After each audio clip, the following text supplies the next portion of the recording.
Майриван, ти носиш хляба, тебе е хляба, така че... Именин е пред вас, който ме подкрепи от началото до края. Защо другите партии не се настъпиха да купат една бала сено или един чувал царевица да изпратят на тия животни? А те ме притискат. До капка кръв ме смъскаха цялото семейство. Но последно, ето го човека.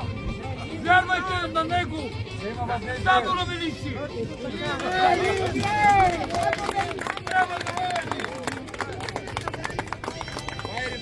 Ето, съобщите да има животновъдство, защото ви сега, България е станало 17 евро агнешкото, защото нито дават субсидии, нито се грижат за животновъдите. Гърция 11, защото държавата им помага. Не останаха животни. Мъчкаха ги навсякъде в Пловдив. Колко животни могат да издържат година и половина? Затворени. И да не умрат. Това е специална порода. Тя е генетически съвършена и института в Женева трябва да ги изкупи, за да ги донираме. Няма да ги даваме. Ние ако хора затворим за един месец, и приключват.